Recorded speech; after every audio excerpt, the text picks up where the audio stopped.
भरत इकाई जो है उसका प्रकार है एकांकी। एकांकी यानी एक अंक का नाटक।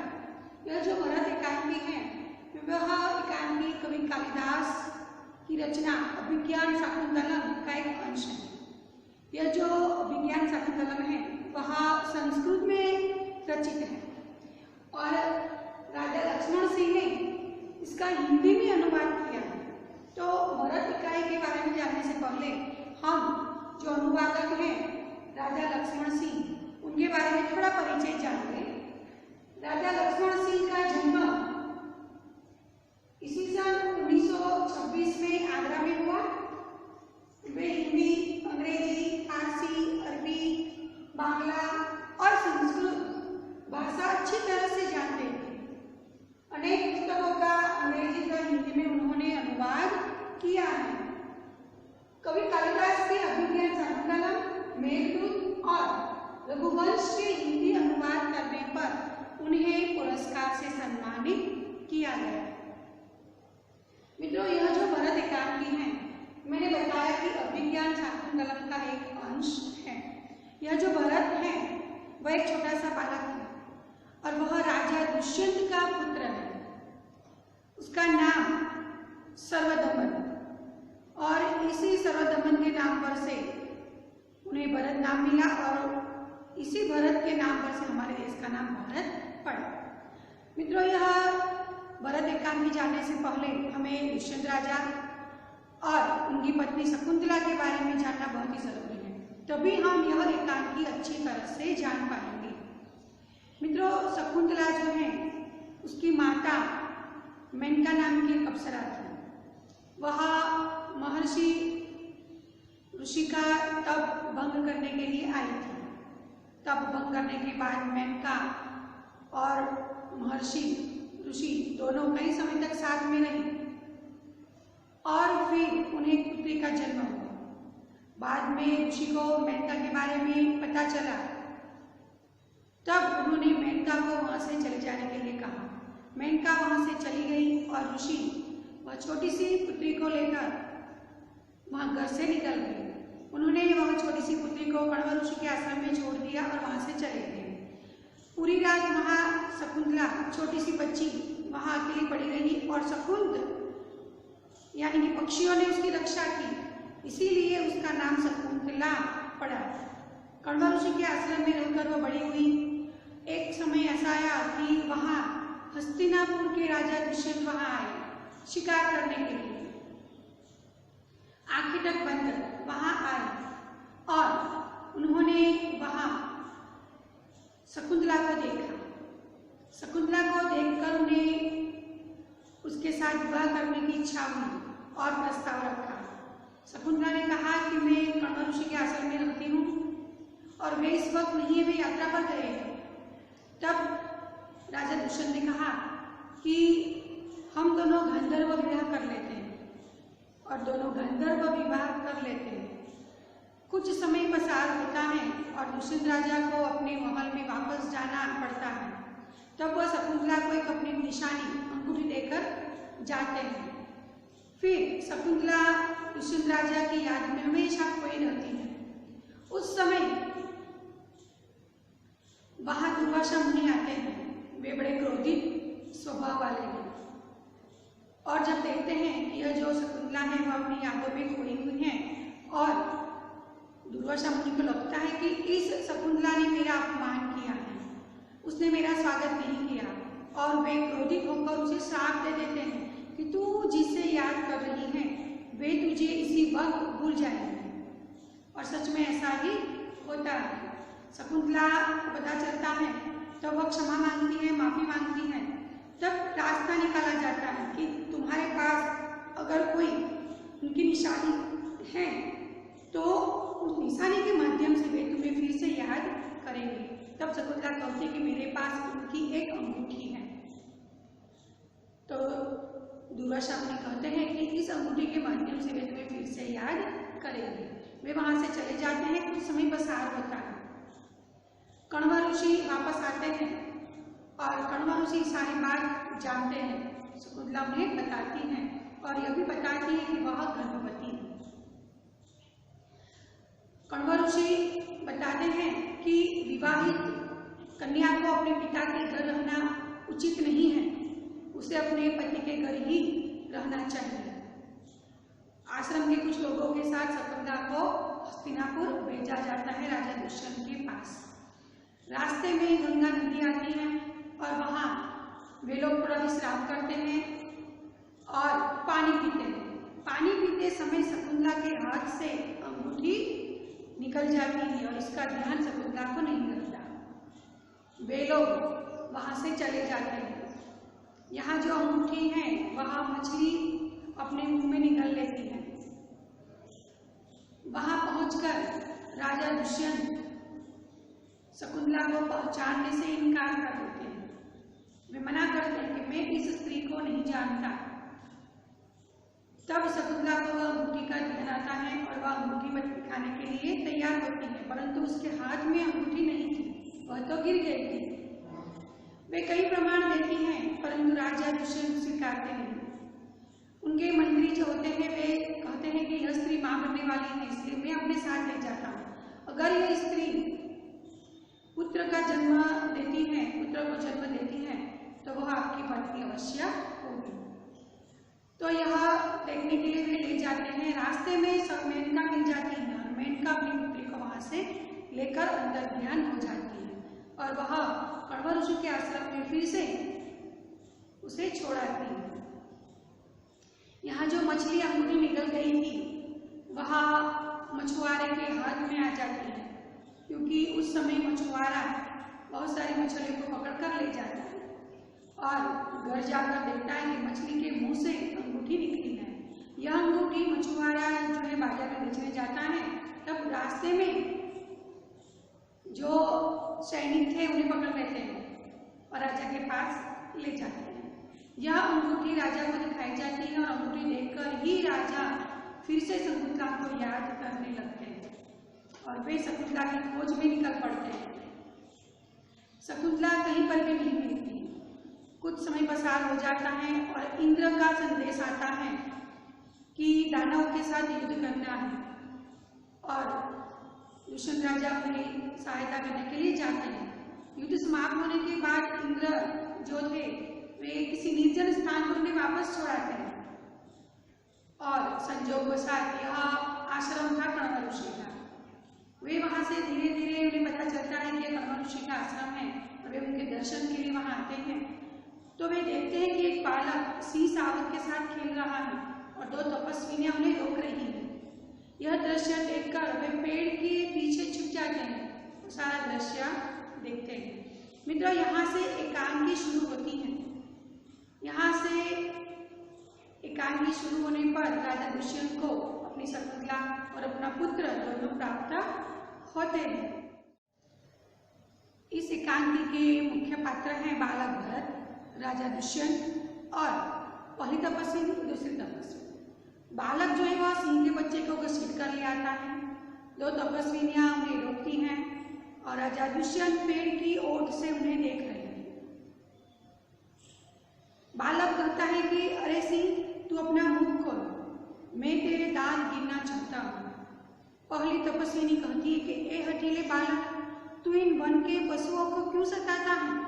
हम तो इन वन के पशुओं को अपने बाल बच्चों के समान रखती हैं। राजा दुष्यंत पेड़ के पीछे छिपकर स्वयं से कहते हैं कि आहा, क्या कारण है कि मेरा स्नेह इस बालक की ओर उमड़ा सा जाता है। यानी कि राजा दुष्यंत का प्रेम इस बालक को देखकर उमड़ पड़ता है, छलक पड़ता है। दूसरी तपस्विनी कहती है कि जो तू इन सिंह बालक को नहीं छोड़ेगा तो सिंहनी तुझ पर दौड़ेगी।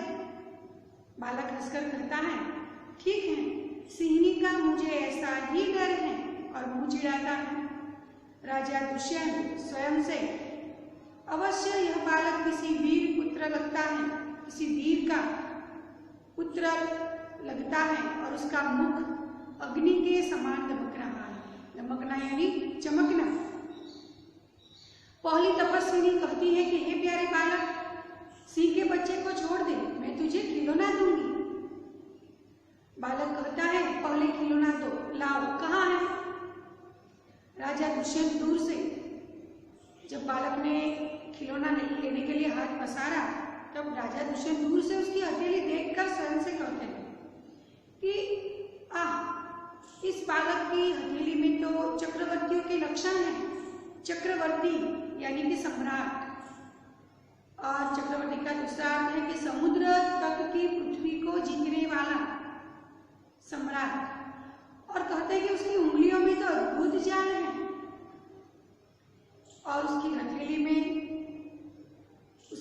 इतनी कोमल है कि जैसे प्रातः कमल को भी लज्जित करती है। लज्जित करना यानी शर्मिंदा करना। दूसरी तपस्विनी कहती है कि हे सखी सुव्रता, तुम जाओ और मेरी कुटिया में जो मिट्टी का मोर इस ऋषि कुमार के लिए खेलने के लिए रखा है उसे ले आओ। यह बातों से न मानेगा। पहली तपस्विनी जाती है और कहती है मैं अभी ले आती हूँ।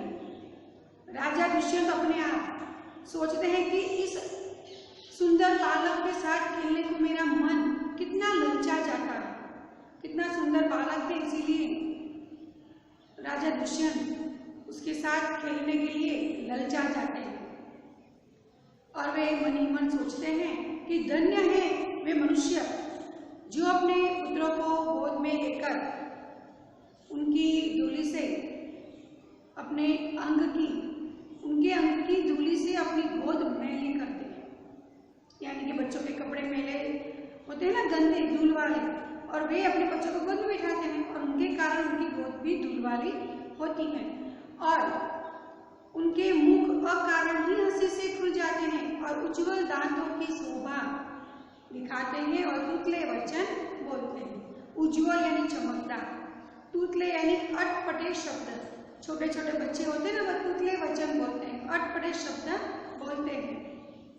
दूसरी तपस्विनी कहती है कि क्यों रे ढीठ यानी जिद्दी, तू मेरी बात कान नहीं धरता। बात कान पर न धरना यानी ध्यान न देना।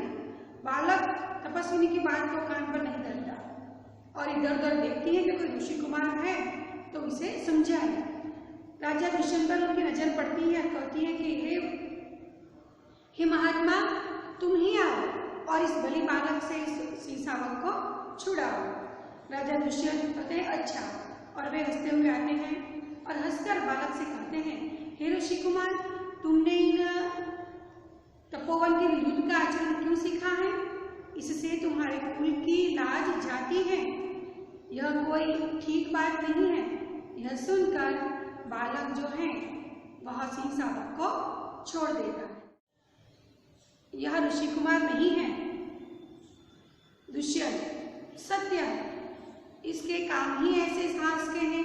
यह ऋषि कुमार नहीं जान पड़ता, परंतु मैंने तपोवन में वास्ते इसे ऋषि कुमार जान लिया था।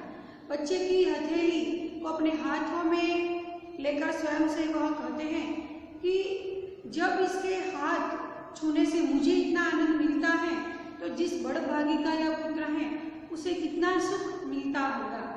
दूसरी तपस्विनी राजा दुष्यंत और भरत को देखकर अचंभे की बात है ऐसा वह कहती है। अचंभे की बात है, अचंभा यानी आश्चर्य। राजा दुष्यंत कहता है कि तुम्हें क्यों अचंभा हुआ?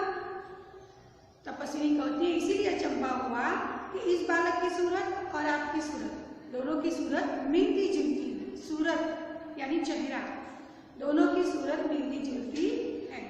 राजा दुष्यंत कहते हैं कि यह किस वंश का पुत्र है?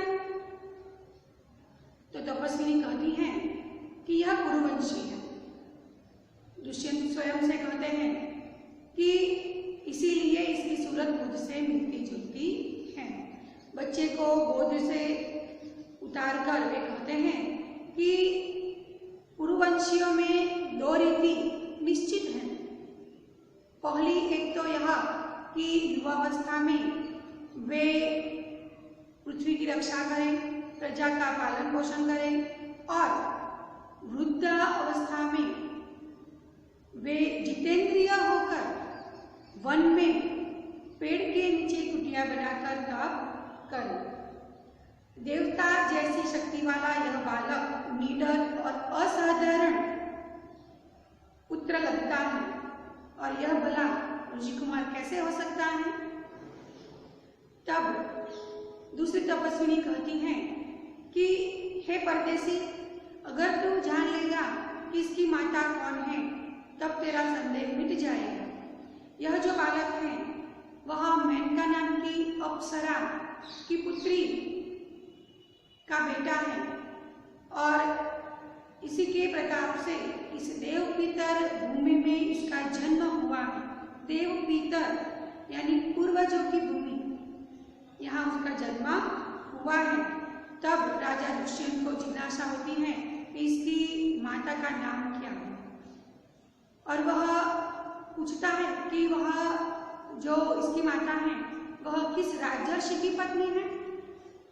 तब दूसरी तपस्विनी कहती है कि मैं उस राजा का नाम न लूंगी जिसने अपनी विवाहिता स्त्री को अकारण ही छोड़ दिया हो। उसी समय राजा दुष्यंत को उसकी माता का नाम जानने की इच्छा होती है, और पहली तपस्विनी मिट्टी का मोर लेकर आ जाती है। पहली तपस्विनी कहती है, हे सर्वदमन, यह शकुंतलावणियां देख। बालक बड़े चाव यानी तीव्र इच्छा से देखकर, कहाँ है मेरी माता शकुंतला? दूसरी तपस्विनी कहती है हंसती हुई कि यहाँ तेरी माता नहीं है, तुम इस नाम से धोखा खा गए सर्वदमन। मैंने तो कहा था इस मिट्टी के मोर को देख। धोखा खा जाना यानी मूर्ख बनना, इस नाम से बालक मूर्ख बन गया और वो समझ बैठा कि मेरी माता शकुंतला आई है। दुष्यंत स्वयं से इसकी माँ मेरी ही प्यारी शकुंतला है या कोई दूसरी स्त्री है?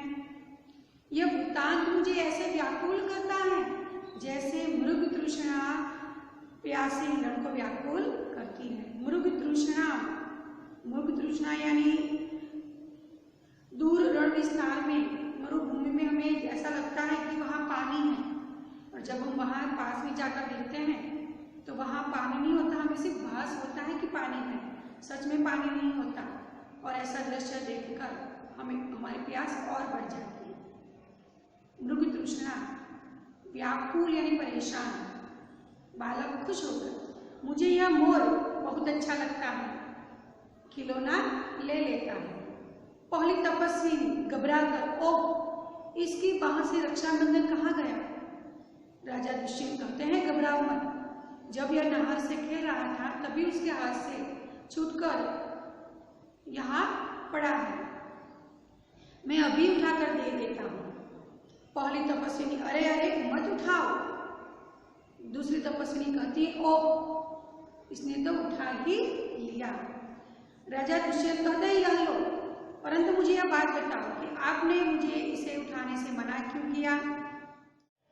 दूसरी तपस्विनी कहती है कि इस रक्षाबंधन का नाम है अपराजित। जिस समय इस बालक का नामकरण रखा गया था, नामकरण यानी नाम रखने की विधि, उस समय महर्षि महात्मा मरीचि के पुत्र कश्यप ने इसे बांधा था, और इसका यह गुण है कि यह अगर धरती पर गिर पड़े और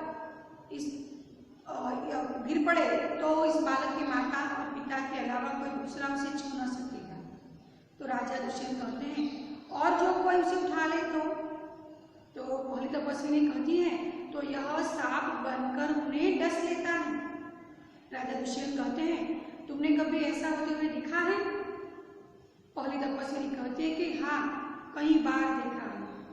तब राजा दुष्यंत बहुत प्रसन्न हो जाते हैं। राजा दुष्यंत सोचते हैं कि अब मेरा मनोरथ पूर्ण हुआ, मैं क्यों ना आनंद मनाऊं। बालक को गोद में ले लेता है और पर्दा गिरता है। यहाँ एकांकी समाप्त होती है।